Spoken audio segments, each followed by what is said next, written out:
Olá, eu sou Eduardo Costa, economista com mestrado e doutorado em Economia pela Unicamp, professor da Universidade Federal do Pará e diretor do Instituto Aviva Brasil. Estamos iniciando o podcast Diálogos Republicanos, debatendo um tema central para esse momento da democracia brasileira. Muitos consideram a eleição de 2022 talvez a eleição mais importante desse período chamado Nova República. O que está em jogo nessa eleição? É o futuro do Brasil após essa eleição. O que cada um de nós precisa considerar ao ir, no próximo dia 30 de outubro, votar entre as opções que estão postas? Nós temos de um lado o ex-presidente Luiz Inácio Lula da Silva, do PT, e o atual presidente Jair Messias Bolsonaro, do PL. Para debater esse tema conosco, nós estamos recebendo dois convidados especiais aqui. Professor Alex Fiuza de Mello, professor titular aposentado de Ciência Política da Universidade Federal do Pará, mestre em Ciência Política pela Universidade Federal de Minas Gerais, doutor em Ciências Sociais pela Unicamp, com pós-doutorado tanto em Paris quanto em Madrid. Foi reitor da Universidade Federal do Pará entre 2001 e 2009, membro do Conselho Nacional de Educação entre 2004 e 2008 e secretário de Ciência e Tecnologia do Estado do Pará entre 2011 e 2018. E junto conosco, o economista com mestrado em Economia pela Unicamp, professor aposentado da Universidade Federal do Pará de Economia, foi governador do Estado do Pará por 3 mandatos, 2003 a 2007, também de 2011 a 2019, eleito governador pelo PSDB, Partido da Social Democracia Brasileira. Eu quero agradecer vocês dois, porque são duas pessoas que realmente têm uma agenda muito complicada, pessoas que são extremamente demandadas para debates, para entrevistas, mas para nós é um privilégio poder tê-los aqui para qualificar o debate eleitoral. Eu queria começar fazendo uma pergunta para o Alex, que inclusive tem um canal de comunicação, né? O Zoom Politicon, posso chamar de blog, né? É um blog, o Zoom Politicon, que tem pautado artigos autorais do professor Alex, artigos, Alex, muito legais, muito bom. Eu sou um leitor assíduo, eu quero dizer que, na verdade, o teu blog hoje, ele é um oásis hoje, nesse debate político, porque você consegue trazer à baila assuntos que são fundamentais para o nosso debate democrático, para o nosso debate republicano, e muitos dos teus artigos falam exatamente desse contexto político que nós estamos vivendo. O que está em jogo hoje, Alex? Como é que tu avalias hoje esse processo eleitoral e esse segundo turno da eleição de 2022? Bom, prazer estar aqui com vocês, uma honra também, obrigado pelo convite, oportunidade de exercer a cidadania, né? Também nesse momento. Eu gostaria de me dirigir ao público agora, a gente está conversando entre nós, mas é bom falar para aqueles que estão nos escutando, sobretudo. O objetivo do programa é esse. Eu vou usar apenas uma referência para poder contextualizar um pensamento que eu acho que é importante as pessoas internalizarem, compreenderem. Talvez um dos maiores clássicos da ciência política brasileira, ele foi escrito no final da década de 50, por um grande jurista, sociólogo também, historiador, cientista político, chamado Raimundo Fauro. É um livro, um clássico da ciência política brasileira, ou da historiografia brasileira, chamado Os Donos do Poder. Em resumo, qual é a tese do Fauro?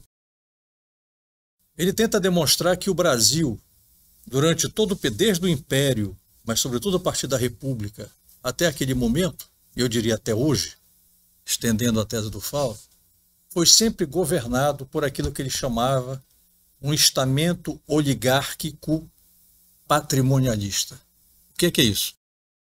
Grupos restritos de pessoas que se apropriam, tomam a posse do Estado para a finalidade de usufruto privado daquilo que é um bem público. Essa ideia do patrimonialismo, o patrimônio que é apropriado privadamente, é muito sustentada a partir do livro do Raimundo Fauro. Então, qual é o problema do Brasil em termos políticos, historicamente falando?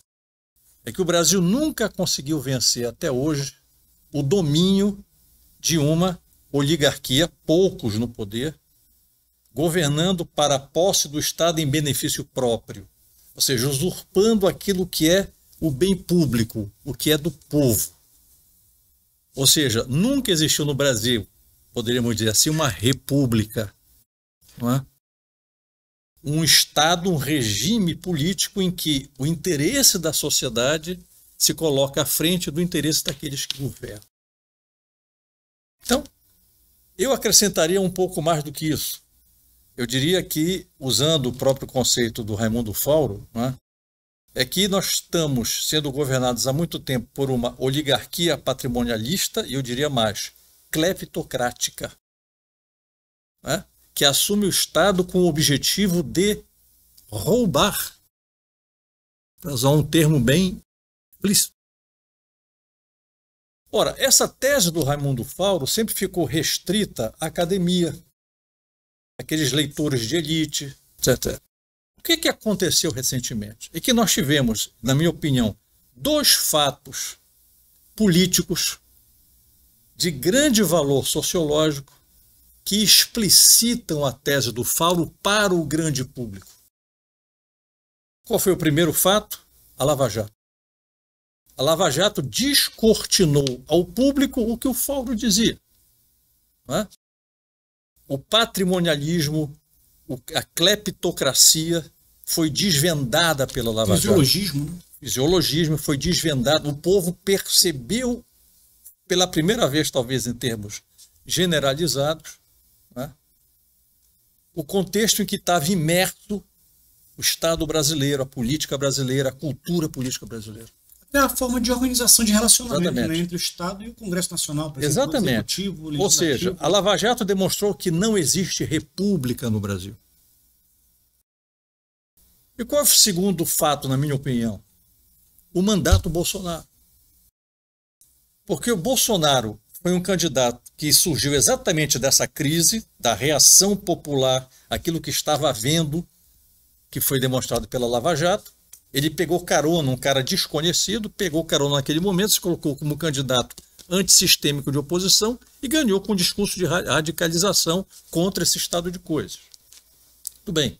O que aconteceu no governo Bolsonaro? No primeiro dia, um presidente eleito pela ampla maioria da sociedade brasileira, no primeiro dia se estabeleceu uma guerra permanente contra esse cara, não é? Querendo derrubá-lo a qualquer custo, sem que ele tivesse cometido ainda um ato que justificasse isso. E o que isso vem demonstrando? Que nós não temos apenas ausência de república, nós não temos de fato democracia. Não há espírito democrático nas elites brasileiras para suportar ou compreender como natural uma alternância de poder. O sistema não permite alternância de poder. Por quê? Porque ele perde exatamente o acesso àquilo que ele o tempo inteiro quer resguardar para si, as oligarquias. O poder de mando sobre o cofre público. Portanto, não é uma questão, isso que precisa ficar bem claro. Nós não estamos, o problema do Brasil não é esquerda e direita, não é conservadorismo, progressismo, não é capitalismo, socialismo. O problema do Brasil é cleptocracia oligárquica com posse do Estado para benefício próprio ou forças que querem vencer essa etapa e introduzir o Brasil na possibilidade da república que ainda não está configurada e, de fato, uma democracia mais sadia. Então, o que é que está em jogo? Não são duas pessoas. Não é o Lula e o Bolsonaro como indivíduos. É o projeto que está por trás de cada um e as forças que estão regendo cada uma dessas candidaturas e que vai definir o futuro do Brasil nas próximas décadas. Então não é o Lula pelo Lula. O PT rompeu aquilo que ele se propunha a fazer na origem, a ética na política, o combate à corrupção, democracia, etc., etc., se amalgamou à prática das velhas elites, assumiu a liderança e a hegemonia desta prática, não é? E hoje representa exatamente aquilo que se colocava contra na origem, ou se dizia pelo menos, mas revelou-se que não era contra. E outras forças que estão querendo exatamente vencer essa etapa e proclamar a república que nunca foi proclamada no Brasil. Se vai acontecer ou não sabe, se é uma história que precisa acontecer. Mas certamente nós temos bem caracterizado quem está de um lado, né? Quando se fala em sistema, né, o sistema oligárquico, patriarcal, cleptocrático, não é apenas um partido, Não são apenas os partidos de esquerda nesse momento. É tudo que está por trás daí. São grandes banqueiros, são grandes empreiteiros, grandes grupos de comunicação que se apropriam do Estado para benefício próprio, superfaturamento, né, roubo, etc, etc. É isso que está por trás apoiando esse grupo, apoiando, nesse caso, o Lula, que inclusive foi descondenado para poder fazer frente vamos dizer assim, a um líder populista carismático, que é o Bolsonaro, com outro líder carismático, que é o Lula. Não existia outro. Então descondenaram o Lula para ele poder fazer frente e representar os interesses desse sistema. Então é isso que nós estamos vendo nesse momento no Brasil. As pessoas ficam, o estilo de um, o estilo de outro. Isso aí é só a casca, né? Que precisa estar por trás de tudo isso. Né? E o que está por trás é ou o Brasil retorna para um sistema dominado por uma oligarquia cleptocrática, que ainda não saiu totalmente do poder, ainda está enfronhada no poder, existe Estado paralelo se movimentando aí, não é? Os tribunais superiores servem também de anteparo e de representação desses interesses que estão enfronhados dentro do Estado e que dificultam, até o parlamento também tem esse tipo de coisa, dificultam muitas vezes o governo de um presidente que quer se colocar, pelo menos aparentemente, eu acredito que sim até agora, não há prova em contrário, contra esse sistema, né? E um presidente que representa com o seu estilão, com a sua forma de fazer, seu etc, etc, mas que representa uma tentativa de vencer esse tipo de dominação, digamos assim, tradicional que tem imperado no Brasil até hoje, para o mal do Brasil. Né? Isso responde muito pelo nosso subdesenvolvimento, pelo atraso brasileiro, pelas faltas de oportunidade, pela pobreza que não foi superada até hoje no Brasil, pelas condições sociais e econômicas, saneamento básico, que é uma vergonha, em pleno século XXI o Brasil está na condição que está. Por quê? Porque, de fato, a riqueza gerada pelo povo brasileiro não tem sido devolvida ao próprio povo, mas tem sido apropriada de forma privada. Esse é o fenômeno do patrimonialismo. É isso que está em jogo. E as pessoas têm que refletir muito sobre isso. Né? Muito sobre isso. E, portanto, ir além da aparência do discurso, apenas além das narrativas, que são muitas vezes falseadoras da realidade, né? E refletir essa questão mais de fundo, que é isso que está em jogo hoje no Brasil. Perfeito, Luiz. Eu gosto muito de te ouvir, gosto muito de ler os teus textos, porque você consegue trazer para o debate considerações que não são usuais, não são comuns. Muito comum a gente ficar refém dessa discussão, fascismo, comunismo, direita, esquerda. Mas todo esse debate do Estado no Brasil e da tentativa de captura do Estado, do sequestro do Estado, eu acho que é um elemento central nesse debate eleitoral que nós estamos vivenciando. Essa relação entre o executivo e o judiciário, entre o executivo e o legislativo. Tocaste num ponto para mim que me fez lembrar um livro, talvez curiosamente muito pouco lido no Brasil, mas um livro acho que ele era um sociólogo, Lawrence Harrison, escreveu um livro na década de 80 chamado O Subdesenvolvimento é um Estado de Espírito. E ele vai tentar explicar por que os países latino-americanos são subdesenvolvidos. Ele vai chegar exatamente nesse conceito de ausência de república, ausência da visão do público como sendo algo a ser controlado pela sociedade. E quando a sociedade não consegue tomar conta daquilo que é público, há uma ausência, portanto, de controle, alguém se apropria do que é público. E foi mais ou menos o que aconteceu no Brasil. Aliás, na última vez que nós conversamos aqui, me trouxeste uma coisa que eu fiquei refletindo. Né? O Brasil tem uma questão interessante, né? Porque o Estado precede a sociedade brasileira. Nós somos historicamente frutos de um Estado. Eu acho que talvez isso ajude a condicionar um pouco por que nós somos, às vezes, tão passivos ou tão dependentes. Porque as sociedades pré-cabralinas, antes de Cabral, não eram sociedade brasileira.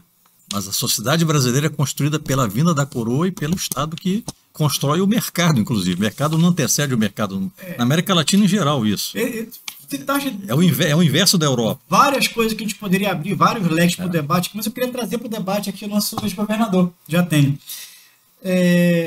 Posso dizer uma coisa? Pode. Eu queria te fazer uma pergunta, mas pode falar. Antes de tudo, eu primeiro quero agradecer o convite, quero dizer da alegria de dividir esse momento com vocês. E agradecer também a todos os que nos ouvem, nos veem nessa história. Mas eu estava aqui ouvindo e Doido para entrar na conversa, né? Eu sou disciplinado. Nem tanto. Mas o que é fato? Eu acho que antes da gente talvez passar com qualquer outra questão, acho que a gente precisava explorar um pouco mais isso, Alex, porque para mim essa é a grande questão. Essa é a questão que está na raiz de tudo. Eu sempre tenho trabalhado, quando falo sobre isso, do que eu chamo da modernização conservadora, ou seja, que é exatamente na prática a explicitação, o exercício dessa condição. A história do Brasil é uma história de mudar para manter. Isso é fácil quando para pensar sobre isso, não é? Mudar para manter o quê? Mudar para manter privilégios. E eu acho que é muito correta essa tua avaliação. É o seguinte. Nós temos o que eu chamo uma história construída, uma história fundada em ismos, né? Clientelismo, paternalismo, patrimonialismo, populismo, fisiologismo, tá personalismo. E essas coisas terminaram criando algo que para mim é extremamente marcante e que está na raiz do atraso. Nós temos uma baixa percepção e compreensão do pertencimento coletivo, que é fundamental para você ter república, é fundamental para você ter democracia. Então, o que eu acho que, para mim o ponto que eu quero agregar na discussão agora, é que é incrível como aqueles que o Alex cita bem, dois fatos que estão na raiz desse momento: Lava Jato e Bolsonaro, a eleição do Bolsonaro. Nós não podemos perder de vista o seguinte, né? Que a Lava Jato, num primeiro momento, ela surge e tem todo o apoio, inclusive, de uma fração importantíssima da elite brasileira. Sim. Inclusive a Rede Globo. Inclusive. Claro. Né? Na expectativa de que fosse mais um momento do histórico mudar para manter. Sim. Ou, dizendo em outras palavras, uma linguazinha muito do meu interior, né? Vão-se os anéis e fiquem os dedos, porque é fato. O Brasil vivia um momento extremamente complicado, precisava mudar, não tem jeito. Sim. Tá certo? Me permite? O governo PT tinha... Tá certo? O Lula, que tinha sido a peça do sistema, já não servia, tinha que tirá-lo para manter o sistema com outro representante. Pronto. Exatamente isso. O Alckmin, outro, né? Que viesse. O problema é que o outro não emplacou, né? Exatamente. A experiência Dilma foi exatamente, né? Exatamente, é isso aí. O negar para manter o que tinha acontecido no passado. Ou seja, o Lula, que tinha representado bem, com a Dilma chega, isso não representa mais, isso não nos serve mais. Então está na hora de estamos perdendo a hegemonia. Estamos perdendo, está perdendo. Então vamos mudar, né? Então a retirada da Dilma do poder conta com toda exatamente, porque senão as pessoas não entendem mais nada, porque fica uma coisa, parece um negócio meio sem sentido. Não, tem todo o sentido. Tem todo o sentido. Você entendeu o sistema que está por trás dos personagens que estão na cena. Estão aqui. Na cena. Se você não perceber isso, você não vai nunca dar conta de... Sim, mas aqueles que agora preciso contribuíram para a derrubada da Dilma são... Porque senão já tem como explicar que o próprio Tribunal Supremo, o próprio STF, que condenou o Lula no primeiro momento e disse que tinha corrupção, claro, a partir do momento agora... Agora, tem uma questão, Alex, que é preciso lembrar e trazer a memória para quem está nos escutando, que a própria Dilma, ela não era nem das primeiras opções. Sim. Ela acabou aparecendo como opção em função da própria Operação Lava Jato, que foi tirando da disputa eleitoral algumas pessoas que estavam sendo preparadas para assumirem a sucessão do Lula. Perfeito, perfeito.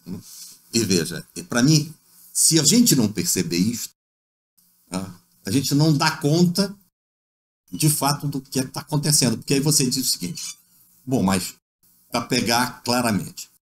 Globo estava a favor, mas a Globo agora É Lula? é Lula. Tá certo? Isso faz todo sentido. Cara.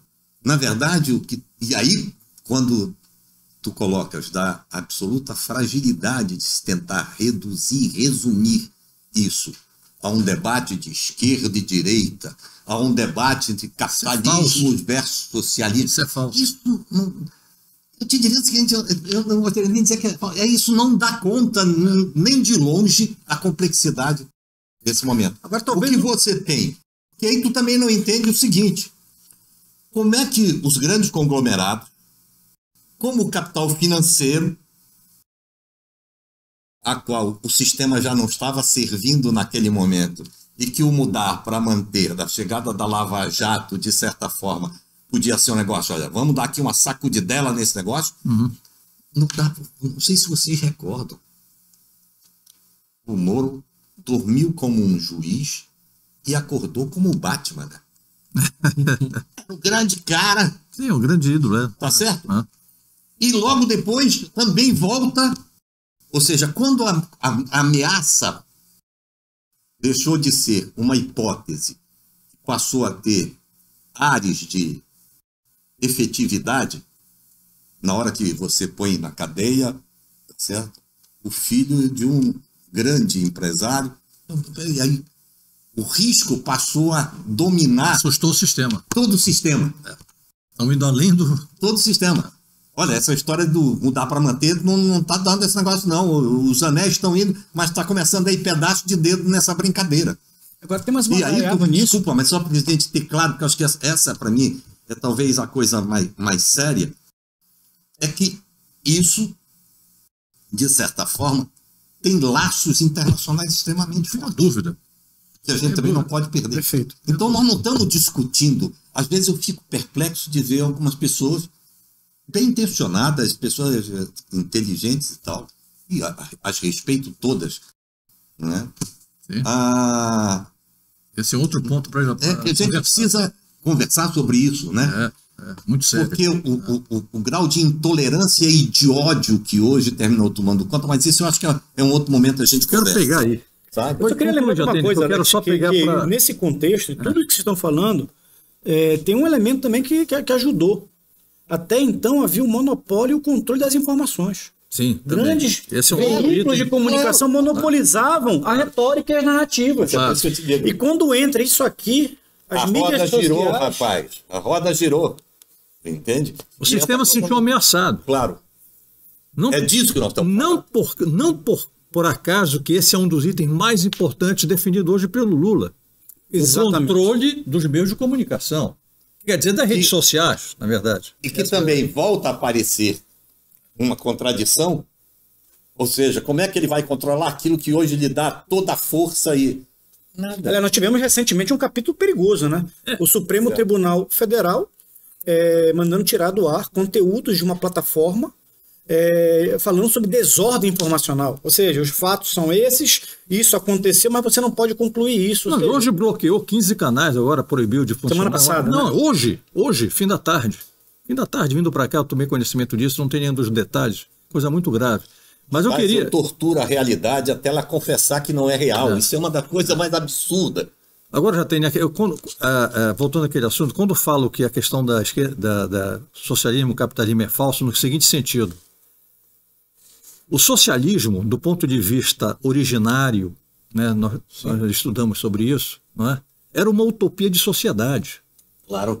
Há muito tempo deixou de ser. Então é falso. Não há mais projeto de sociedade daqueles que defendem o socialismo. Existe só projeto de poder.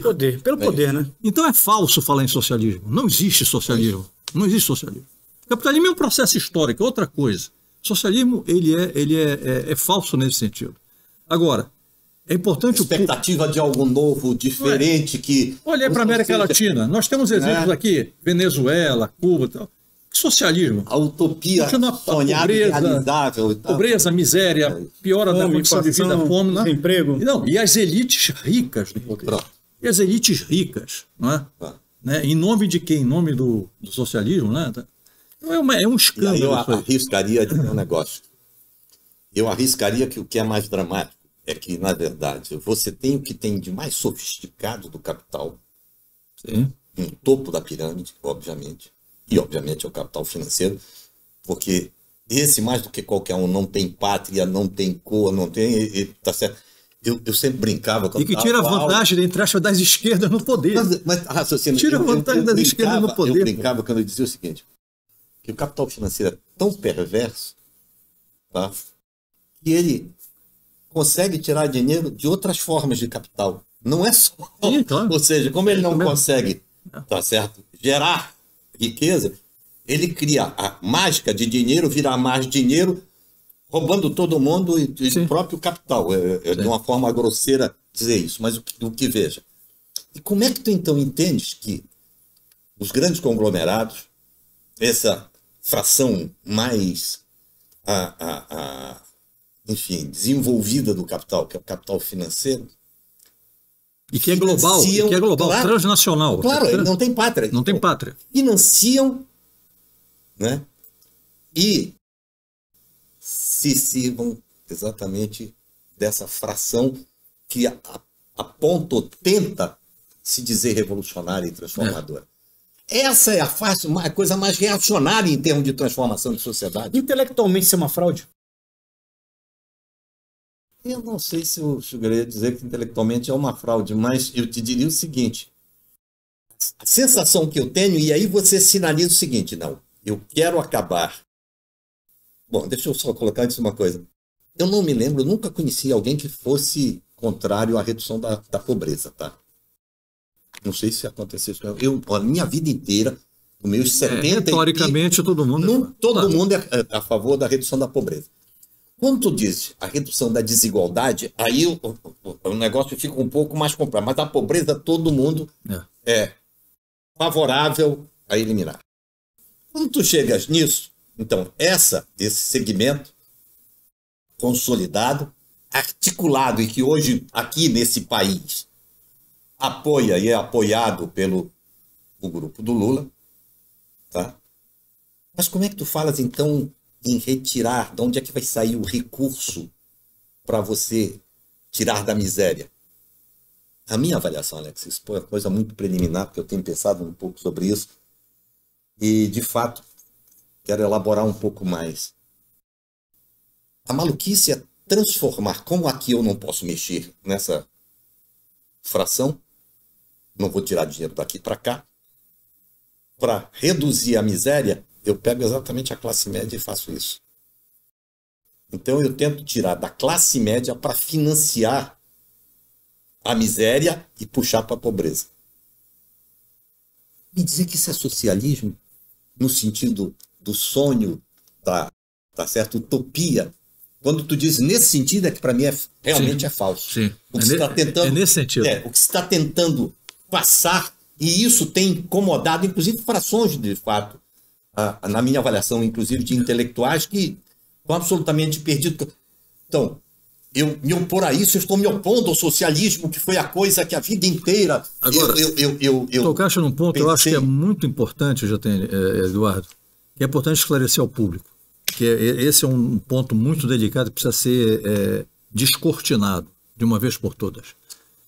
Esses grupos poderosos, que são, na verdade, teias de interesse de poucos grupos no mundo que dominam hoje grandes indústrias tecnológicas, das armas ao minério, mas, sobretudo, o capital financeiro, que está associado a tudo isso, é um bloco só. É um bloco só. E que tem infiltração nos países todos, desde a China comunista até os Estados Unidos, para falar um país no oposto, né?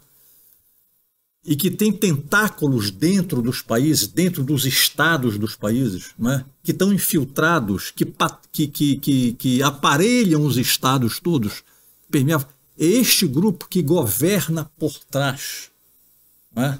Contra o povo. Isso é importante o povo compreender.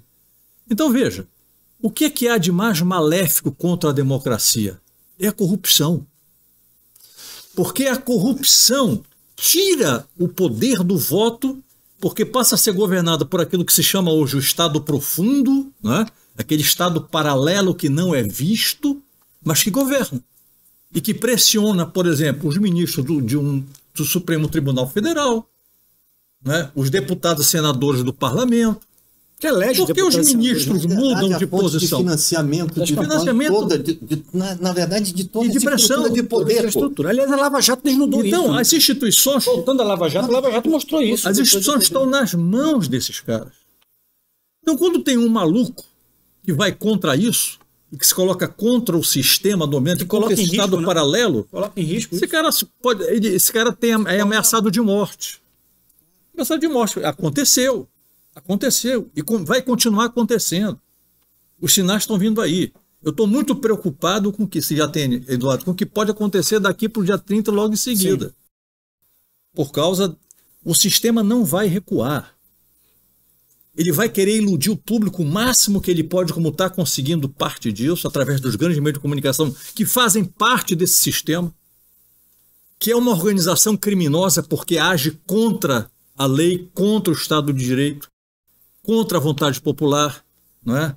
Assassina a democracia, não é? Com uma retórica democrática, com uma retórica... Supostamente, defendendo a democracia, destrói princípios absolutamente fundamentais. Exatamente. Agora, eu queria trazer para o nosso debate uma questão importantíssima, fundamental. Primeiro, é muito legal estar conversando com vocês. Primeiro porque eu estou conversando com dois intelectuais que têm uma origem na esquerda. Então, dois sociais-democratas. O Alex fez uma tese de doutorado sobre o marxismo, sobre a teoria do Marx, a questão do capital internacional do Marx. Já tem declaradamente marxista, nunca escondeu isso de ninguém. Dois professores universitários, duas pessoas que tiveram carreiras não somente na universidade, como na gestão pública também. Isso é importante. Agora são duas pessoas que acabam quebrando a espiral do silêncio. Por exemplo, eu estou na universidade hoje. Existe na universidade uma doutrina do pensamento único. Você é compelido a pensar da forma como uma narrativa é construída, e é quase que uma proibição de você romper com essa narrativa, porque senão você de certa forma, ostracizado do ponto de vista acadêmico, você é colocado de lado, ou você sofre vários tipos de consequências sobre isso. E quando você vai ver na universidade hoje, eu não falo somente da UFPA, falo da universidade em geral, eu costumo dizer que tem 3 tipos de analistas. Primeiro, que eu diria que é o ideólogo, é o construtor de narrativas, é o cara que opera para esse sistema construindo narrativas, muitas vezes intencionalmente em função de um projeto de poder. Então, o que importa é o partido. O que importa é o partido chegar no poder. Na prefeitura, no governo do estado e na União. E esse ideólogo vai formando uma mentalidade de operadores dessa máquina ideológica. O segundo são os inocentes úteis. Aqueles que muitas vezes não conseguem perceber que estão sendo manipulados, que passam a comprar essa visão de mundo, porque muitas vezes não é apresentada uma outra visão de mundo, ou às vezes não é dada a oportunidade de descortinar o que está por trás dessa construção teórica, e essas pessoas começam a reproduzir isso de uma forma consciente ou inconsciente, isso aí. E o terceiro, que eu classifico vocês dois como analistas sociais. Aliás, eu estou reconfigurando essa história de pensamento crítico, porque para muitos pensamento crítico é pensar da forma como eles pensam. E eu acho que pensamento crítico é você muitas vezes ter a audácia, a coragem de romper com essa forma de pensar. O Alex tem feito isso já há algum tempo, inclusive tem sido bastante criticado no ambiente acadêmico, mas uma surpresa, já eu quero te fazer essa pergunta, é o teu posicionamento. E me colocando no teu lugar, é uma pergunta que eu quero te fazer, porque é uma pergunta que talvez muitas pessoas queiram te fazer. Tu és uma pessoa que eu diria do ponto de vista intelectual, profissional, realizada. Você não tem que provar mais nada para ninguém. Nem o Alex também não. Você foi governador do estado. Você é um governador muito querido. Você saiu de 3 gestões que realmente foram gestões que deixaram uma marca. Você e o Almir Gabriel deixaram uma marca nesse estado. E isso é incontestável nesse debate. Talvez fosse mais cômodo, do ponto de vista pessoal, para o Jatene, para o ex-governador, ficar um pouco afastado desse debate político, porque quando você entra nesse debate político, querendo ou não, você traz para si também as preferências e os antagonismos, o ônus desse processo. O que te fez, Jatene, entrar nesse debate? Por que Jatene está participando dessa discussão, desse debate, tem se posicionado, eu diria, com muita coragem e muita ousadia? Já respondi essa pergunta.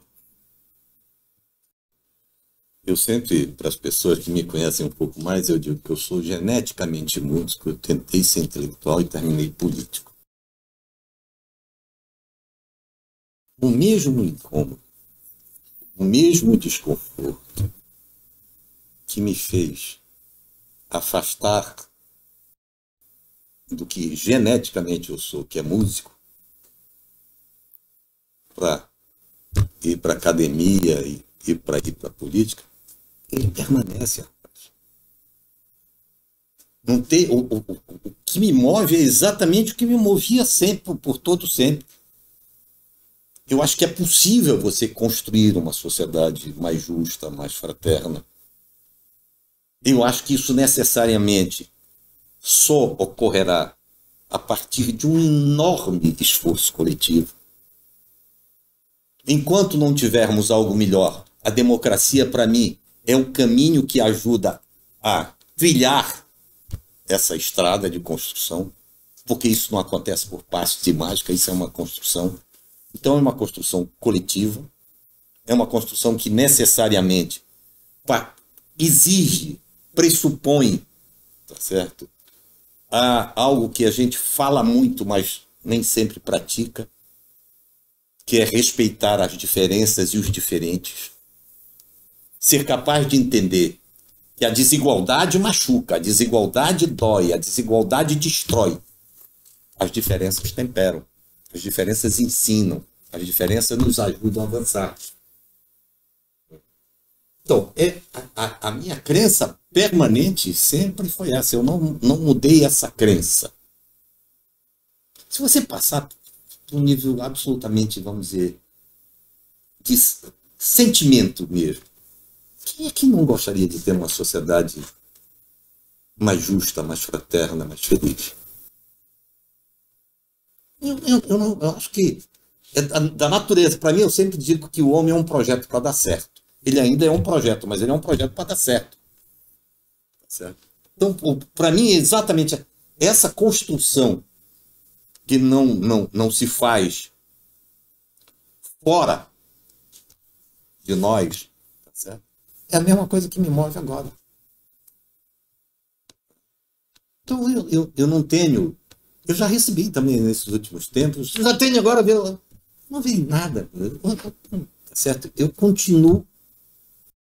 O que andou foi o mundo, a roda girou. Conceitos que eram de uma absoluta clareza já não são tão claros. Tá certo?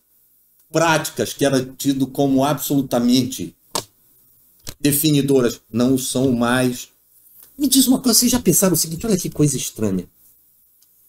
Como é que alguém que se diz defensor dos pobres, dos oprimidos, que quer construir uma sociedade socialista, é apoiado pelos grandes, eu acabei de falar sobre isso, pelo capital financeiro e pelos grandes conglomerados.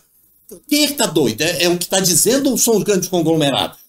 Mas um dos dois está doido. Pô. E o que é pior, é gente que ainda acredita que esse é uma lógica, é um caminho que dá conta de explicar a realidade ou mais do que isso, tá? Que precisa ser levado adiante. Essa é uma trilha que eu já sei que não estão no final do filme sem pagar ingresso, rapaz. Eu já sei o final do filme sem pagar ingresso. A questão da construção de uma sociedade mais igual, etc., ela é um processo em curso e o homem vem experimentando formas de fazê-lo e tem que ter a humildade de perceber, tá? Que, olha, eu te confesso uma coisa. Eu não sei se vocês chegaram a ver eu tinha um livro que até me pediram emprestado e sumiu, né? Que era um debate entre o Galbraith e o Menshikov, que era um economista russo. O que é que ele fez? Um jornalista inglês reuniu os dois no final de semana e resolveu gravar né? A conversa deles durante todo o final de semana. É uma pérola o negócio. Os dois começaram rangendo o dente, né? Os dois terminaram olhando para a cara do outro, e tu vê a questão da sabedoria, né? Como ali ninguém estava querendo ser esperto, mas tentando, porque essa é uma outra coisa que não raramente esse tipo de discussão é tentadora para alguns que querem ser espertos e não sábios de querer entender, os dois param e dizem, realmente, essa é uma trajetória que nós não temos como... Não, capitalismo, socialismo...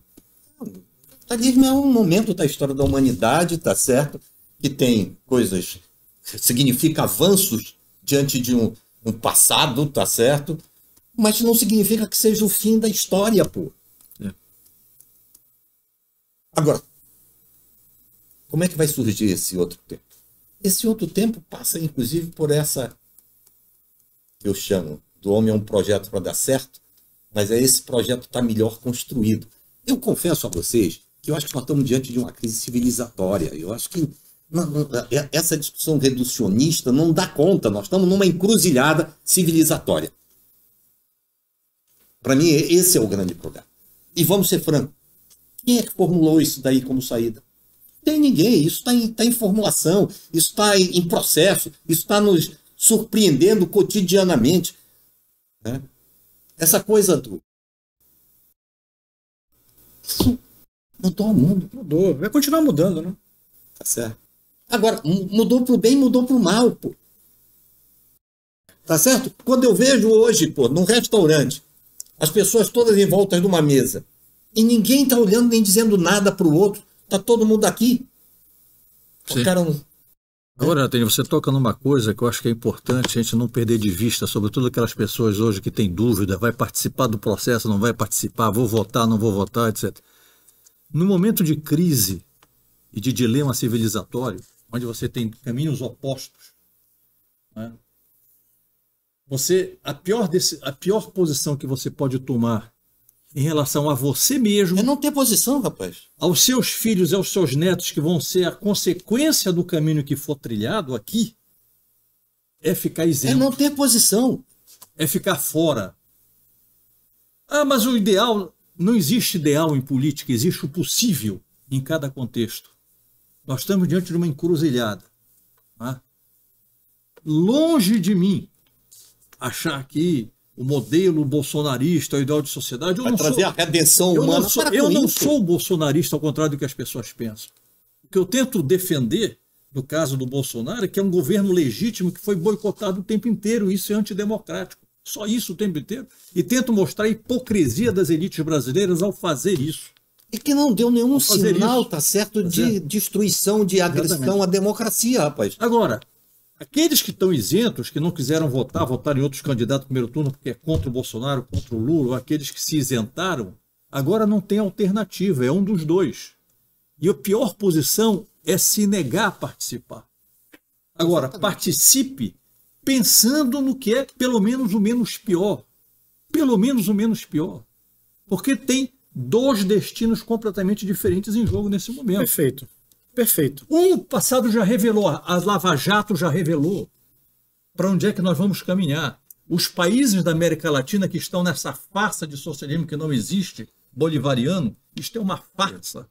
Aí as condições de vida hoje da Venezuela, da Argentina, do Chile, da Nicarágua, de Cuba, isso é uma farsa. Não implantar o socialismo coisa nenhuma. É um projeto essa é uma questão que eu acho que precisa ser de destruição do mínimo que se conseguiu, está sendo destruído. Destruída a democracia com ditadura, destruída a economia com miséria e assim por diante. O outro caminho é o oposto disso, ainda por construir. Pode dar certo, pode não dar. Tem um ponto que você colocou aí. Mas pelo menos é a dúvida que eu preciso enfrentar e apostar. O outro eu já sei onde é que vai dar. Essa é a questão que está colocada. Então, muito cuidado em você não participar e você virar as costas e não ver o que está em jogo. É muito grave o que nós estamos vivendo nesse momento no Brasil. É muito grave. O Brasil parece que é uma brincadeira, você vai se tornar uma Venezuela, nunca não vai se transformar. pode se transformar numa Venezuela assim, muito mais complexa, muito mais A Argentina é uma amostra disso, né? A Argentina está aí para mostrar. O Chile, que era uma economia, era melhor desempenho econômico social da América Latina, em menos de um ano está sendo destruído completamente. Porque essas coisas todas, elas terminam, e para mim isso no Brasil hoje está muito forte.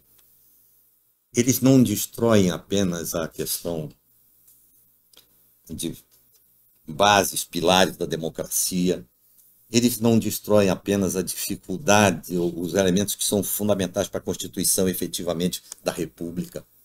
Não, eles destroem coisas mais sérias, na minha avaliação.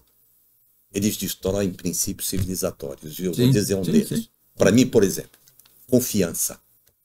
A confiança, para mim, é um princípio civilizatório. A confiança é que te permite aproximar e dialogar. O homem não teria se juntado, não teria sido capaz de construir nada. Tu não consegue nenhuma coesão social se tu não tiver uma relação de confiança. E esses caras estão destruindo a questão da confiança.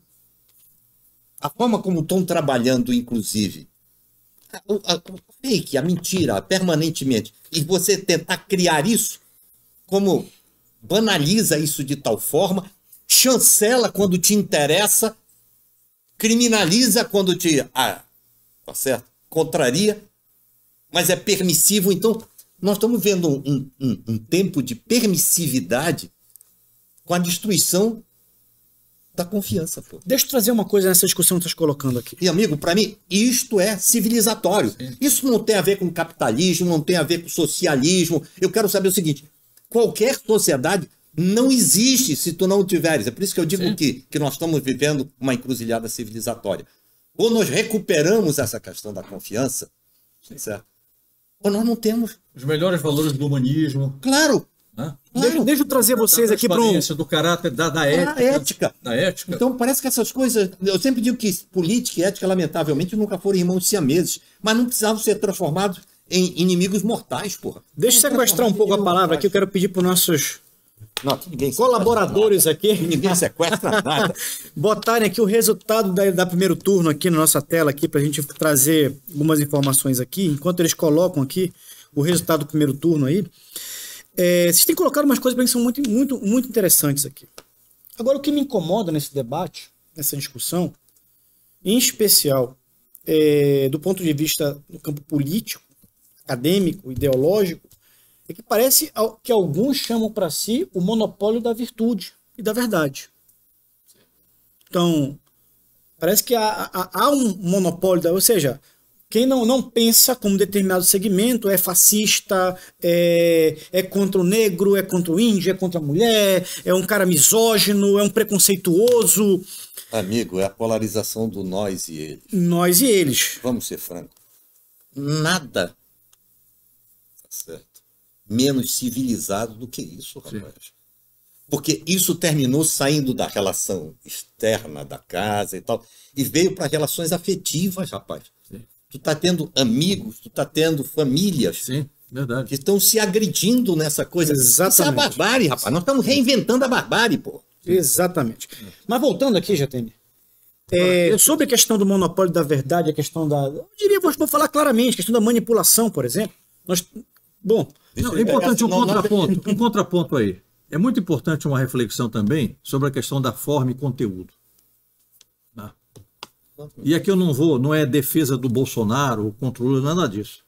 É porque você que quer fazer uma análise política, você tem que ir para os fatos, né? Não ficar nas narrativas. Então vamos lá. Forma. Né? A forma do Bolsonaro. Então a forma é o discurso estético qual é? O Bolsonaro é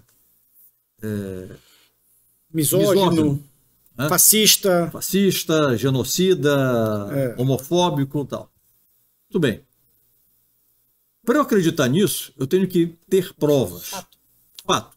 Qual é a atitude do Bolsonaro? Uma lei, uma atitude... Aliás, deixa eu te perguntar em cima disso. Existe uma narrativa do fascismo. Esse governo é fascista? O Bolsonaro é fascista? É o oposto do fascismo. O que é o fascismo? É a centralização do poder no Estado com a eliminação da sociedade do mercado. É o controle pelo Estado, é a centralização. O que mais caracteriza o fascismo é o totalitarismo. Ora, tudo que o governo Bolsonaro é não totalitário. Ele tem que submeter até a invasão do Supremo Tribunal Federal no seu poder. Na própria condição do Executivo. Do Executivo. Ele é tudo menos totalitário. Ele pode economia liberal, né? Ele pode ser ter feito crítica ao contrário. É claro. Ele devia ter sido mais firme em alguns momentos do que se deixar. Aí eu fico me perguntando, Alex, se quem fica lançando essa narrativa ou é uma pessoa que não entende o que é o fascismo, ou é má fé. Ou é uma Tu tem as duas coisas. Tu tens a gente quem repetindo que não entende agora. Ou quem acusa outro de fascismo é o próprio fascista. Pois é, isso que eu quero dizer. É o próprio tu tens as fascista, duas coisas. Tá certo? Tu tem que repete sem saber o que está dizendo, mas tens isso construído, porque eu acho que aquilo que o Alex coloca. Voltamos para o início da nossa conversa. Né? Na hora que ficou claro que existia uma ameaça real de mudar mudando e não mudar mantendo. Tinha que demonizar. Né? Claro. Aí o melhor caminho é tu o quê? Tu desumaniza e demoniza. Vamos pensar o seguinte. Nenhum governo na história desse país foi tão controlado, tão patrulhado como o governo Bolsonaro. Isso é verdade, isso é fato. Então vamos ser um raciocínio simples para o público que está nos ouvindo. Então, vocês acham que um governo que é patrulhado e recebe uma oposição sistemática diuturna como essa, de dentro do Estado, que é onde tem infiltração de tudo que é lado, não é? Se ele fosse corrupto, não teria aparecido há muito tempo coisas muito graves. Claro. Então, como não se pode demonstrar a corrupção desse governo, e essa é uma verdade, é um fato, o que é que resta? A narrativa de demonização. Então, fascista, é genocida, é homofóbico, tal, sem demonstrar em fatos e em atitudes. Enquanto você tem, do outro lado, né, um discurso bonito, né, a favor do povo, etc., etc., mas cujo conteúdo é perigoso. Já está provado historicamente o que é que representa. É perigoso. A Lava Jato já demonstrou. E não é só isso. Você está vendo conteúdo. Controle de mídia. Crítica de forma é apenas estética, narrativa. O problema do conteúdo é moral, é atitude, é comportamento, é conduta. Perfeito. Né? Perfeito. Então, as pessoas se deixam levar muito pela aparência, pela narrativa, pela propagação de inverdades, sem estar respaldada em fatos. E se deixam levar pelo canto da sereia dos discursos bonitos, bem ensaiados, retoricamente bem treinados. Trabalhados por marqueteiros, né? Mas escondendo um conteúdo que já foi revelado o que é que representa, né? De mal para a própria sociedade. Por isso que é importante essa conversa com vocês. E eu quero mostrar para vocês aqui o resultado do primeiro turno, aqui, onde nós tivemos aqui a eleição de dois candidatos para o segundo turno, Lula do PT com 48,4% dos votos e Jair Bolsonaro com 43,2% dos votos. Mas eu quero lançar uma pergunta em cima daquilo que tu falaste, Jota. Falaste uma coisa, que existem questões sociais que são fundantes de uma democracia ou de uma república. Confiança. Aí a pergunta é possível confiar nos nossos institutos de pesquisa ou a atuação dos nossos institutos de pesquisas de alguma forma nesse primeiro turno gerou um resultado diverso do que poderia ter sido? Não precisa nem pegar agora, basta ir para 2018. 2018 foi um escândalo. As pessoas não lembram.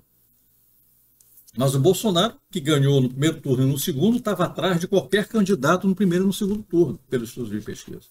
É um escândalo. Né? Isso aí também está muito claro que é muito manipulado. Né? Qual é o objetivo? É fazer com que aquela pessoa que tem dúvidas e que tem que sempre se definir na última hora, e não é pouca gente que faz isso, acho que 10, 15, 20% do eleitorado só decide nas vésperas, tende a ir para aqueles que acham que já ganhou. Então os institutos de pesquisa sabem disso. Né? Quem está por trás dos institutos de pesquisa financiando sabe disso. Pesquisa é comprada no Brasil. Quem vive na política sabe disso, os resultados são comprados. Então, os institutos de pesquisa não são confiáveis e, pior, o sistema eleitoral brasileiro de escrutínio não é confiável porque não é auditável. E eu tenho todo eu me sinto como cidadão, tenho todo o direito de desconfiar de que este resultado que apareceu aí pode estar fraudado. Pode estar fraudado. Quem me garante que não? Né? Nós sabemos como funciona hoje os artifícios cibernéticos, que você pode alterar o código-fonte, ou pode alterar o código de urna na véspera. Na véspera, no último segundo, em 5 minutos você altera isso aí. E quem controla isso? Não tem controle público disso, é um controle fechado de um tribunal, que é totalitariamente todo poderoso nesse sistema. Não tem controle social disso aí. Essa para mim é gravíssimo. Então eu tenho que acreditar porque um Alexandre de Moraes, um Barroso Fachin dizem que eu garanto. Isso é uma palavra de imperador, não é de democrata. Como eu garanto? A Constituição diz que tem que ter controle público. Não tem controle público. O controle que é feito público alguns dias antes, algumas urnas, isso é farsa. Isso é farsa. Isso não é controle público. Controle público é voto a voto. Isso é tão importante que os países mais desenvolvidos tecnologicamente refutaram esse tipo de urna. O que explica que uma Alemanha, Estados Unidos, Inglaterra, França, o voto também é impresso e é em cédula até hoje, com todo o desenvolvimento tecnológico? É por controle público do voto e respeito à vontade popular. Porque senão não há democracia. Eu inclusive, quero dizer o seguinte. É gravíssima. É uma situação gravíssima que, independentemente do resultado que tenha no segundo turno, vai ser questionado, e o questionamento da lisura de uma eleição tem consequências econômicas, políticas e sociais imponderáveis, que não sabemos onde é que pode levar isso. É uma insegurança jurídica Total. Que vai afetar a economia, afeta... É o fim do Estado de Direito, é o fim da democracia de tudo. Essa é a minha questão. Veja bem, eu não posso dizer se isso é verdadeiro ou falso, tá certo? Esses números estão aí. Isso é uma grande interrogação. Agora, como eu não posso dizer que é verdadeiro ou falso, também ninguém pode dizer. Tá? Agora, tem uma coisa que é fato. Como é que tu queres que se confie nisso se eu tenho um histórico de destruição da confiança? Então, o que eu quero dizer é o seguinte, é uma coisa muito complicada. Os caras, na verdade, nós estamos vivendo, tá? Aqueles que te destroem a confiança dizem o seguinte, mas você tem que confiar em mim. Mas como é que eu vou confiar em ti se eu não sei sobre isso aí? Eu não quero discutir isso, porque isso aí é uma coisa que... E as tuas atitudes depois contra ti, inclusive. Pois é, mas as tuas atitudes me fizeram desconfiar. Coisas concretas. Tu tens fatos que me levam a desconfiar. Não é normal, repara bem, as pessoas não percebem isso. Não é normal que juízes, ministros, juízes, são juízes, que fazem política. Sim, o tempo todo. Explicitamente. O tempo todo. E revela a posição que tem, as preferências contra o governo. Sim. Sejam os presidentes de um tribunal sem suspeição. Sem suspeição. O que é isso? Onde é que está a confiança? Onde é que está o fascismo? Quem é fascista nesse caso? Quem é totalitário? Quem é autoritário? Quem é abusivo? Está tudo invertido e o povo tem que perceber isso. O povo tem que perceber isso. Isso é o mais dramático, né? Não é Bolsonaro ou Lula. É isso, é isso. É a questão do sistema que está implodindo a partir de uma ruptura da Constituição que já não mais existe, que foi rompida pelos próprios guardiães que deveriam, os próprios ministros. Tá certo? Há uma implantação de uma ditadura da toga. Eu corro risco dizendo isso aqui, mas eu digo, é uma questão de opção minha. Digo com toda a consciência, tenho dito nos meus escritos, porque eu vou ecoar agora. Tá certo? E que nós estamos entrando num período extremamente de estado de exceção no Brasil, que já está em vigor. É isso que está em jogo, não é Lula, Bolsonaro, é algo muito mais grave do que isso. A destruição da democracia hoje, na minha avaliação, ela dificilmente vai ocorrer por uma ruptura no sentido de tanques da rua, etc, etc. Não.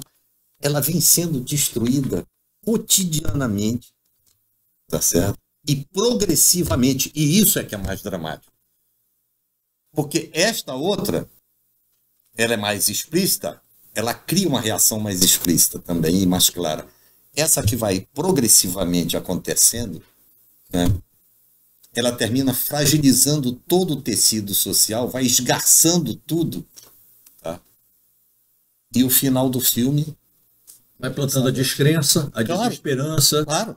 Acaba com a confiança, acaba, tá. Então tu acabas com a política, tá certo?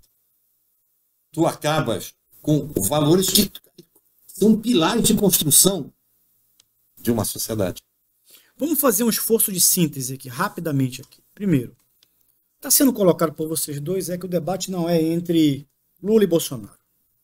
É entre um modelo de sociedade ou sobre um padrão civilizatório. E que não é também, é importante, porque quando normalmente as pessoas acham, quando a gente diz que não é uma discussão, um contraponto entre pessoas, personagens especificamente, tá certo?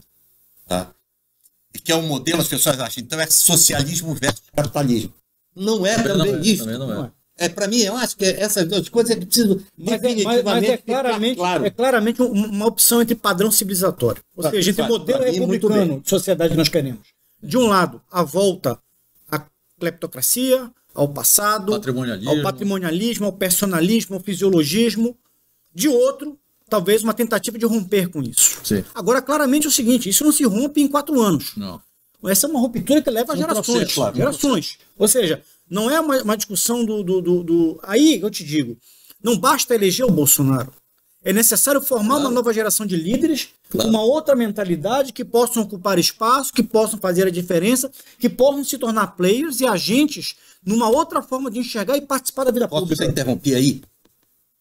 A minha discussão, e é um ponto central para as escolhas desse momento, é que a gente sabe o seguinte: o passado que quer voltar não cria espaço para uma nova geração de líderes. Não. Tanto que tiveram que resgatar o Lula. Pronto, é isso que eu quero chamar a atenção. Porque não teve mais. Como é maluco. As pessoas não estão se dando conta sequer disso. Agora me diz uma coisa, numa hipótese que a volta desse passado, tá, é um exemplo concreto de que ele não permite a geração de novos líderes. E particularmente, eu vou dizer mais claro, aí é uma questão muito pessoal minha. Depois dessa experiência que nós estamos vivendo agora, tá, menos ainda, porque o grupo que, de certa forma, acreditava que podia dar uma certa flexibilidade para esse mudar mantendo, hoje sabe que você não controla tudo, que isto aqui mudou o mundo e que tem coisas, aquele absoluto controle que se podia imaginar previamente. Não, eu aceito a incorporação das massas no jogo político porque eu tenho completo controle delas. Eu aceito, na verdade, um determinado grau de mudança porque eu sei até onde essa mudança não me põe em risco. Hoje, como ele sabe que põe em risco, eles serão cada vez mais resistentes a qualquer avanço no sentido civilizatório. Na minha E o que é assustador? Como este grupo, como o sistema já percebeu que ele é ameaçado por isto aqui, claro, né? E que não conseguiram até hoje dominar o que restou para dominar, porque o jurídico dominaram. O Poder Judiciário está dominado. Não dominaram as Forças Armadas. A primeira coisa, já foi anunciado isso pelo Lula, a primeira coisa que vai acontecer, entranhar nas Forças Armadas para dominar como dominou o Supremo Tribunal Federal e fazer o controle totalitário disto aqui. Né? Aliás, e aí você tem o fim da democracia e da república em definitivo. Basta você entrar no site do PT e ver lá como resultado de um fórum que eles fizeram lá com propostas de ação de políticas públicas no que se refere à questão da segurança pública, reorganizar e desmilitarizar as polícias, acabar com a polícia militar, descriminalizar os pequenos furtos e cessar a guerra às drogas. Ou seja, o que mostra que há interesses nem um pouco implícitos nisso. Ou seja, quem vai ficar com arma no Brasil só é bandido. Só o narcotráfico, é o bandido. Eu queria que nossa equipe botasse o mapa eleitoral aí que nós tivemos ali do Brasil, por município que nós temos aqui, é um gráfico que nós temos, mas no fundo, o que nós estamos debatendo é exatamente uma encruzilhada civilizatória, como o Jatene colocou aqui. Passando esse, é o mapa do Brasil que tem em seguida lá com os municípios. Exatamente, aquele ali que se passou. Segundo, esse aqui. Isso aqui é um mapa, município a município aí, azul representa a vitória do Bolsonaro, vermelho a vitória do PT, que você pode perceber aí, olhando esse mapa aí, fundamentalmente que o Nordeste, majoritariamente, vitória do PT. Interior do Rio Grande do Sul também. O sul do Rio Grande do Sul, né?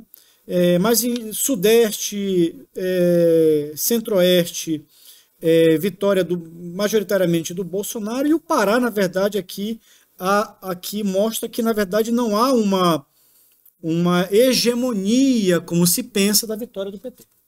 Então foi anunciado que o está vermelho, né? que o PT ele venceu no Pará, mas ele venceu, na verdade, fundamentalmente na parte de cima do Pará.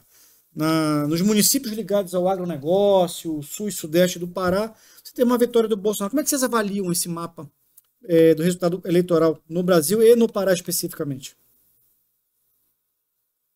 Posso dizer um negócio? Eu tenho sempre uma certa preocupação desse tipo de mapa, particularmente quando isso vem para a Amazônia, tá? Porque, como os municípios são gigantescos, a percepção visual nem sempre ela E grandes vazios também. Pronto, então. Exatamente por causa disso. Amazonas, particularmente. Então ela nem sempre ela tem uma expressão mais efetiva da realidade. Tem a questão da densidade populacional. Claro, então essa é uma coisa que confunde e a gente precisa ter muito cuidado com esse tipo de mapa. Uma coisa para mim é clara nisso, né? Não foi por acaso, mas propositalmente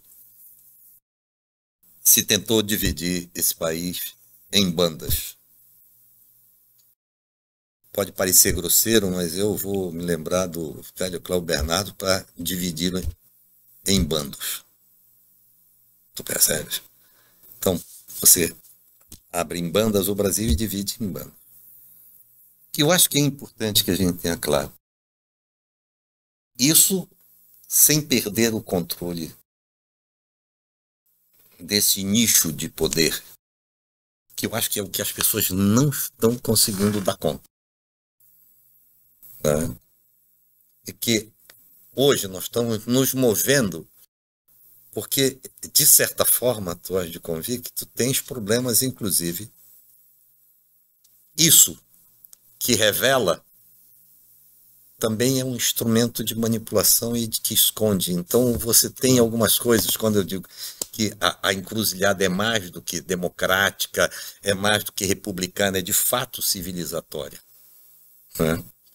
Então, eu acho que a eleição está definida por aí. Não, mas nem o mapa nem a realidade demonstra isso. Daí a importância de nós estarmos discutindo isso aqui agora. Aliás, uma pergunta. Eu acho que ainda tem tempo para as pessoas refletirem um pouco mais, e esse tem sido, na verdade, o meu apelo de um modo geral. Tá? E vou dar exemplos concretos, até porque coisas que as pessoas têm me perguntado muito sobre o seguinte. Quem ajudou mais o Pará? Tá? Tu foste governador. Agora deixa eu te dizer, quando você estava falando sobre aquele negócio de pesquisa, eu estava me lembrando o que eu passei também nessa história. Que na maioria das eleições eu perdi sempre nas pesquisas. Tá? A maioria delas. E agora é o seguinte, quem é que ajudou mais o Pará? Dois. Um presidente, um ex-presidente, quem foi? Né? Eu sempre digo o seguinte, que essa expressão ajudar mais o Pará não é, para mim, a que mais agrada. E eu tenho tentado dizer o seguinte, não, pô, vamos fazer o seguinte, o que é que você quer saber? Qual foi o governo que transferiu mais recursos para o estado do Pará? É isso que você quer? Então, isso aí é mais fácil, porque isso é uma coisa que você tem informação, tá? É objetiva, é concreta. Eu vou dar um exemplo, até fiz questão de anotar, porque estou tentando trabalhar um pouco sobre isso. Em 2011, né, o governo federal transferiu para o estado do Pará. Você era governador, tá? E o presidente era o Lula. O presidente éramos de partidos, tá certo? Contrários. Tá? E foram transferidos para o estado do Pará 18 bi, as transferências federais. Isso aí não foi nenhum favor, não, porque você tem a Constituição define valores, etc. e tal. E tem uma parte que é a transferência obrigatória e aquela que é discricionária, ou seja, que depende, obviamente, do grau de interesse. Em 2018, então, nós continuamos recebendo 18 bi. 7 anos. 7 anos depois, nós tínhamos de transferência o mesmo valor a preços constantes, ou seja, descontados a inflação, o mesmo valor que nós tínhamos 7 anos atrás. Então, em todo o período, tá, Dilma, todo o período que o governo petista, tá, nós tivemos o mesmo valor de transferências. 2019 já saiu de 18 para 21 bi. Já era governo Bolsonaro. Governo Bolsonaro. 2020 saiu de 21 para 23 e 2021 25 bi. Ou seja, 19, 20 e 21, em 3 anos, se saiu de 18 bi para 25 bi. A preço constante.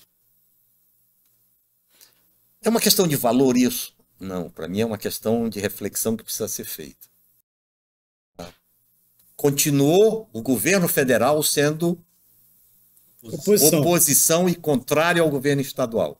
Eu diria que o estadual é muito mais oposição do que... Mas veja a diferença. Exatamente invertido. Veja a diferença. Tá?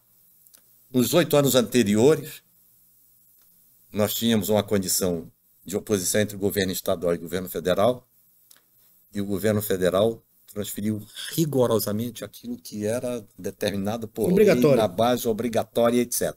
18 bi, tanto que isso permaneceu por todo o período. Né? Não digo isso para me jactar nem me elogiar, não. As obras foram feitas, os hospitais, essas coisas todas, com dinheiro dos paraenses, tá certo? Com financiamento pago pelos paraenses. Então, é fundamental dividir isso, mas para entender. Os recursos nesse período ficaram os mesmos. Em 3 anos de mudança, na pior das hipóteses, o comportamento foi muito mais republicano. Do novo governo federal. Na pior das hipóteses, eu não tenho... são coisas desse tipo que eu acho que rigorosamente se esconde da sociedade. Então, quer dizer, que não é questão de simpatia ou antipatia. Quer dizer que um futuro governo Bolsonaro não vai ser prejudicial ao Pará. Por aquilo que a história, de novo, voltamos pela história. Então, a tentativa, a narrativa, o discurso de dizer, olha, não, mas isso vai ser ruim para o Estado. A história não mostrou isso. A história mostrou o seguinte, tá? Que, lamentavelmente, o eles e nós funciona de forma absolutamente radical quando sob o comando... Basta lembrar a ameaça que foi feita ao governador Romeu Zema de Minas Gerais. Né? E basta lembrar uma coisa, aí num caso muito concreto. Né? O BRT, que é metropolitano, que está se arrastando ainda, tá certo? Nós tínhamos obtido, fizemos o projeto junto com a JAICA, conseguimos o financiamento e passamos 2 anos esperando apenas que o governo federal nos dissesse que nós podíamos realizar a obra, porque a obra era num próprio federal. Isso tem que ser dito e tornado público. Não, na verdade, o governo federal não gastou nem iria gastar um tostão nisso. Era só a autorização para fazer. Nós passamos 2 anos tentando e não conseguimos. Só fomos conseguir ao final do mandato, tá certo? Quando, de certa forma, nos foi dito, olha, agora dá para... Porque forças não tão ocultas... Não tão republicanas, né? E não tão republicanas, esse tempo todo estiveram pressionando para que não acontecesse a liberação. Então eu não posso deixar essas coisas... São essas forças que têm retórica bonita, mas têm o conteúdo antirrepublicano e antidemocrático. Eu Exatamente. quero passar para uma outra questão aqui. Eu quero pedir para a nossa equipe botar aí a votação no Pará. É uma tabela que tem com os votos aqui no Pará. E eu quero fazer para vocês dois uma reflexão, um complemento da pergunta anterior. Esse aí é o mapa da votação no Pará. Nós temos no Pará um pouco mais de 6 milhões de eleitores aptos. No primeiro turno compareceram 4.789.000 pessoas às urnas. Nós tivemos um montante de abstenção aí, que são os faltosos, os brancos e os nulos, num montante aí de quase 1.300.000 paraenses de nascimento opção, que residem aqui com título eleitoral. Votos em outros candidatos, aí são os outros candidatos, Ciro, Tebet e outros ali, o padre Kelmo, né? 348.000 votos. Votante no Lula, 2.400.000. Votante no Bolsonaro, 1 milhão, quase 1.900.000. Diferença, 559.000 votos. Bom, primeira pergunta que eu quero fazer, eu quero começar contigo, Jatene. Você que já participou de várias eleições. Ganhar o primeiro turno significa já que a eleição está ganho? Segundo, nós temos aí 1.638.000 votos, que eu diria votos a serem conquistados. Então, os faltosos, os brancos, nulos e o que voltarem em outros candidatos. Esse cenário no Pará está definido ou é possível você ter uma mudança tanto no Pará como em nível de Brasil? Primeiro, eu acho que a coisa mais fantástica da história é que ela não está pré-escrita. Essa, para mim, talvez seja a coisa mais... Imaginou como seria monótono, como seria, enfim, desencantador você imaginar que a história está pré-escrita. Então, nós não temos nenhum papel nisso. Nós estamos aqui tentando fazer história, certo ou errado, mas estamos aqui honestamente, de forma genuína, buscando construir história. Né? Honestamente, eu diria com coragem e audácia, né? Eu diria o seguinte, das 3 eleições que eu participei, e sou eternamente grato ao povo do Pará, que com a ajuda da maioria vencemos as 3, nós perdemos em 2 delas o primeiro turno. O primeiro turno ele tem características muito distintas do segundo turno. Sim. Porque normalmente ela é uma eleição casada com um grande número de parceiros e adversários, etc., que são os deputados federais, o senador, etc. Isso movimenta, né? Isso cria um desenho completamente diferente. A tua maior ou menor simpatia ou antipatia diante da classe política, é claro que te ajuda e te prejudica. A tua maior ou menor capacidade, tá certo, de, pelos meios mais diversos, conquistar, tá certo, esses outros candidatos a outros cargos eletivos, te dá mais chance ou menos chance. Eu não tenho dúvida que essa eleição que aconteceu foi uma das eleições mais caras em termos de eleições proporcionais nesse estado. Não tenho dúvida disso. Não tenho os números, tá certo? Por isso que eu estou dizendo que é minha opinião. Mas pelo que eu vi, né? E daí, para mim, entra uma coisa, Alex, que aqueles que discutem dizer o seguinte: não, o que está em debate não é um problema da corrupção, é uma coisa muito mais importante. Tá? A aliança entre a corrupção e exercício equivocado, autoritário, absolutista do poder é fato. Eles se complementam. Eles se complementam. Basta lembrar que tem um personagem político aqui que chamou os prefeitos e fez uma explícita ameaça aos prefeitos que, se não tivessem com eles, teriam problema na sua gestão. Eu sempre dizia que eu acho que você tem poder, tem 3 dimensões: o poder para ter, o poder para ser e o poder para fazer. Na verdade, na hora que você se afasta do poder para fazer e passa a se mover na busca do poder para ter e para ser, como que a corrupção não passa a ser algo, tá, que entrelaça essas coisas? Então, eu acho que esse resultado vai depender de cada um dos paraenses. Acabou. Eu diria mesmo o seguinte, aí numa linguagem bem clara: ofereceu vantagem pelo voto? Aceita, mas continua votando o que a tua consciência, tá certo? A tua visão de mundo, o teu desejo, a tua forma de pensar. Eu diria mais, eu diria assim que há uma grande probabilidade de que esse tipo de ação autoritária, abusiva, né, totalitária, é um tiro no pé do ponto de vista eleitoral. Aliás, tem um fato, basta dizer... Você não pode partir da premissa que o povo é ignorante e é servil. O povo sabe quando é ameaçado, né? E ele desconta na hora do voto secreto, né? As ameaças que ele recebe, a falta de consideração, a falta de respeito. Isso pode inverter. E o povo pode dar um exemplo de autonomia num momento como esse, para quem o ameaça. Eu não acho que necessariamente ele faça isso, não, mas acho que ele pode fazer. Pode fazer. E essa é que eu acho que esse é um momento importantíssimo. Tá? E o povo dizendo, não, quem manda sou eu. Eu quero autonomia, nada de ser mandado. Alex, nós vivenciamos há 2 semanas atrás um fato que deixaria qualquer pessoa com espírito republicano perplexo, assustado e preocupado. A primeira-dama, Michele Bolsonaro, veio com a senadora eleita Damares, no estado do Pará, e para fazer um evento com os evangélicos. E o evento teve que mudar de lugar pelo menos 2 ou 3 vezes por interferência política. Isso é uma coisa que é inconcebível do ponto de vista democrático e republicano. Claro. Você interferir na autonomia de uma instituição religiosa em realizar eventos. Você dizer aqui você não faz. Isso mostra que nós estamos vivendo um momento muito perigoso. E o fascismo não está lá. Exceção, não. Não está lá. Não. O fascismo talvez está mais próximo do que a gente imagina. Sim. Está mais próximo do que a gente imagina. Sim.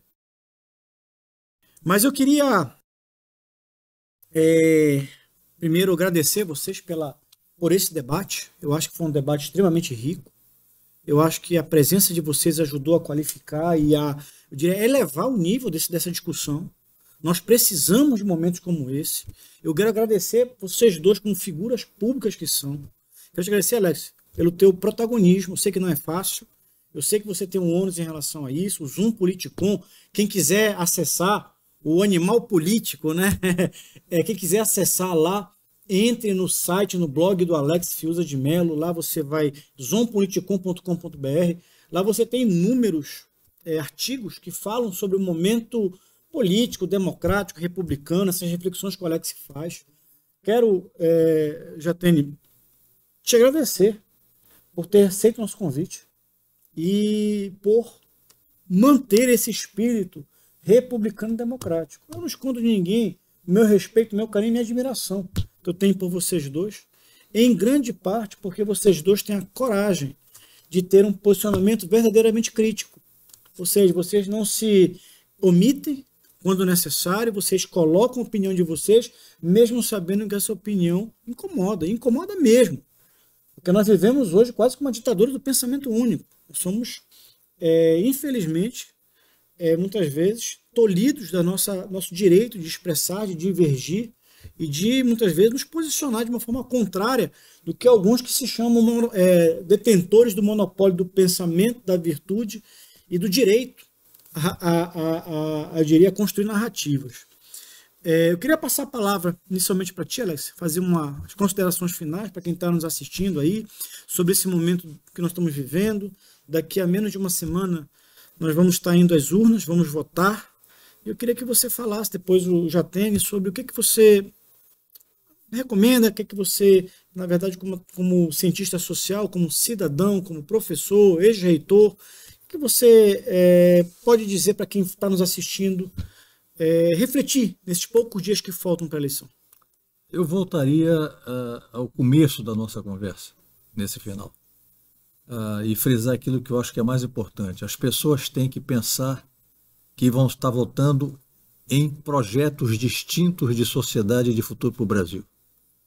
Não se fixem na figura, se gosta ou não gosta do Lula, do Bolsonaro. Não é essa a questão.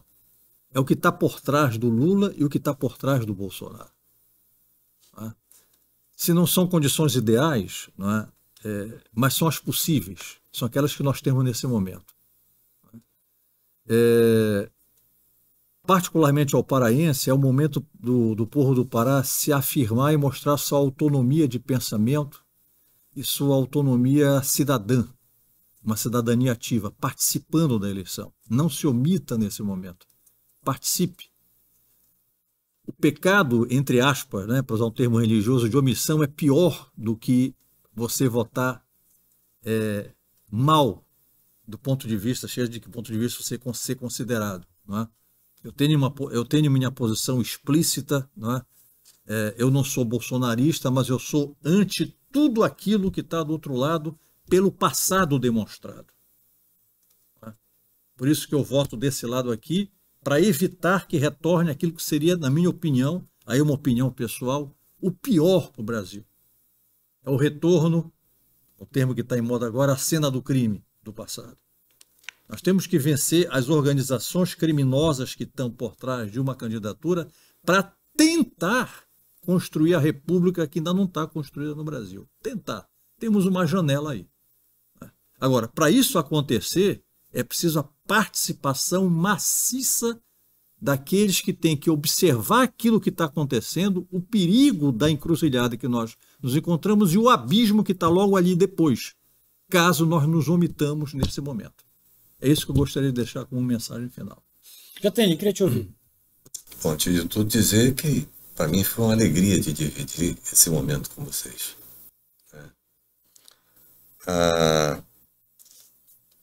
Fazer esse debate é sempre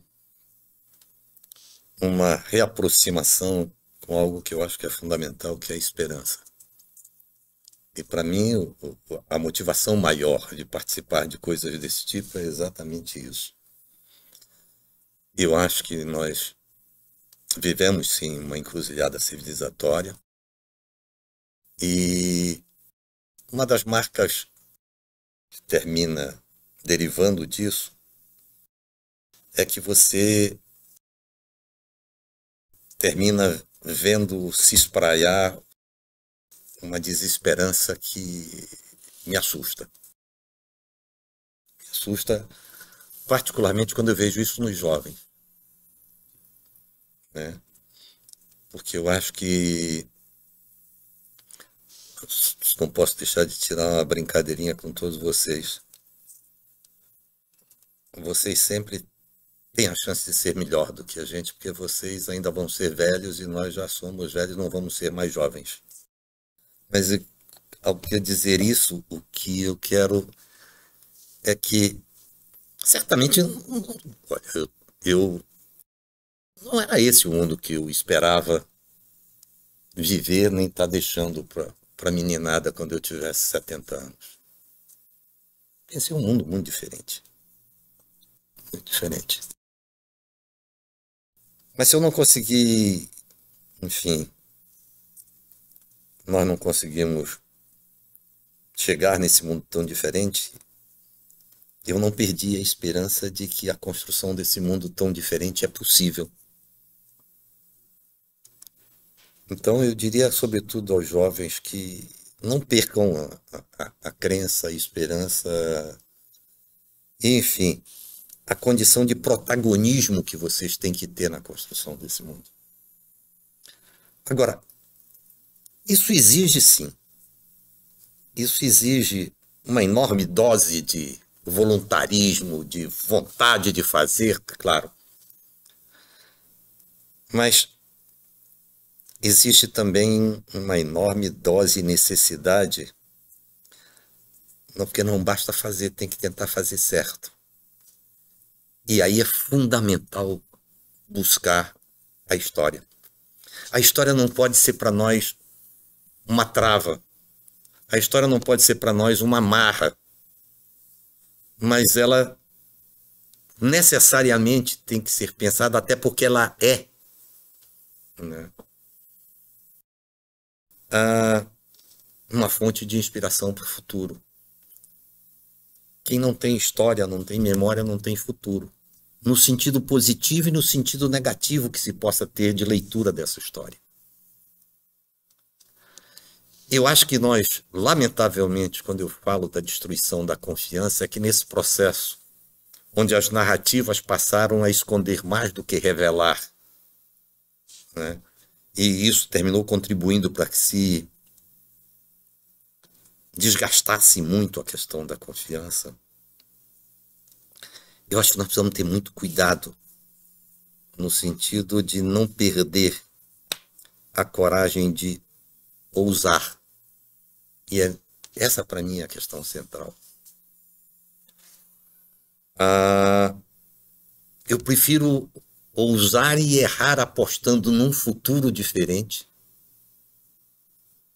do que me intimidar, me encolher, tá certo? Me esconder,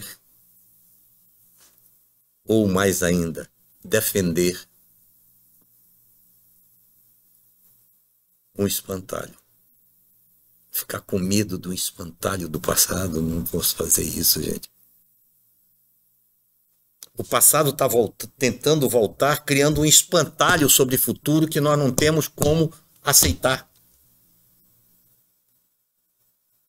Nós estamos brigando no passado com fatos, está tentando desconstruir um futuro que está nas nossas decisões ainda agora. Então, essa é a coisa que nos move. E aí eu te respondo um pouco Tem um poeta que eu acho que é fantástico, quando ele diz: da minha janela eu vejo a praia, da minha janela eu vejo o mar, da minha janela eu vejo o infinito. Não sei por que alguns insistem em só querer ver o beco. Então, nós, talvez poucas vezes nesse país, e aí não é nada romântico, nada disso não. Talvez a gente tenha a chance nesse momento de estar tomando decisões que, com acertos e erros, abrem a janela, pelo menos, de algo diferente da nossa história. É possível mudar para mudar. Nós não temos como continuar insistindo e nos perdendo e gastando energia no mudar para manter. Esse eu acho que é um desafio. Mas quem te garante que vai mudar? Não sei. Agora, eu sei uma coisa. A reprodução do passado não nos leva a lugar nenhum. Então vamos ter coragem de ousar no futuro. Não leva para o abismo. Tá certo? Ou nos leva para o abismo, que é pior. É isso mesmo. Que já é visível. Né? Então, vamos lá, gente. Vamos. Acho que respeitando as diferenças.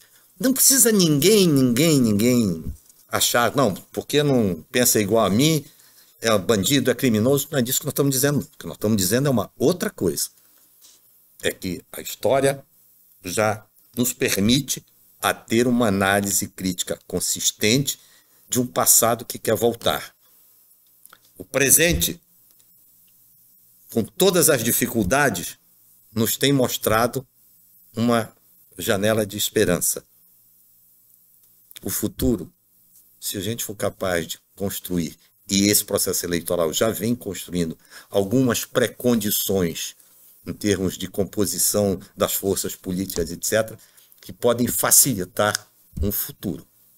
Então, acho que o desafio está posto e quem constrói a sociedade é a própria sociedade. Senão, nós vamos ficar o tempo inteiro nos lamuriando de coisas que a gente podia ter mudado. Muito bem, eu quero... O passado é a antirrepública comprovada por fato. O presente é a possibilidade da república que ainda pode ser construída, quiçá. É isso mesmo. Pois é, mas eu quero exatamente terminar, Alex, fazendo esse esforço de síntese ou de conclusão. Nós começamos o programa falando do que nós estamos vivenciando hoje. Eu acredito que seja, e muitos pensam da mesma forma, que esta é a eleição mais importante da nova República Brasileira e talvez da história brasileira. Porque nós estamos diante, como um bom cientista social que você sabe que a sociedade é um sistema aberto. A história não é pré-determinada, ela não é dada. Então, há todo um processo em construção. A República é uma instituição que é construída, portanto, pela mentalidade de uma sociedade, a expressão de uma mente, de indivíduos. Então, as instituições expressam a cultura de um povo, expressam a mentalidade de um povo, expressam a participação cívica de um povo.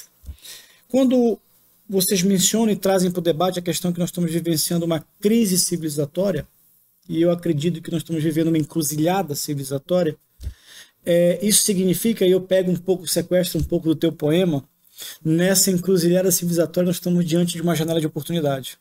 Isso mesmo. Para a sociedade brasileira, que pode representar exatamente a mudança da trajetória da ausência de república, do patrimonialismo, do personalismo, do individualismo, do coronelismo, do mandonismo, enfim.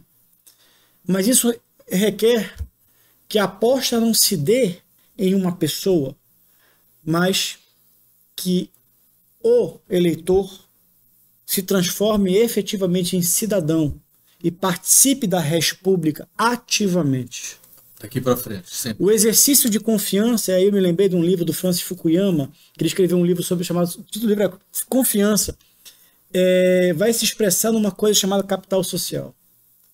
A confiança constrói o capital social, e o capital social está na base de uma sociedade que entende a res pública como sendo algo que pertence a todo, portanto, nós precisamos controlar, participar, influenciar, e isso significa que nós precisamos participar ativamente da política. E esse participar ativamente da política, nesse momento, significa que nós precisamos levantar também, consolidar uma nova geração, que participe do processo político de uma outra forma, com uma outra mentalidade. Nós estamos diante, portanto, de uma grande oportunidade de começar a construção no Brasil verdadeiramente de uma república. Mas para isso nós precisamos ter a coragem e a audácia de negar o passado, de romper com o passado e de começar um novo.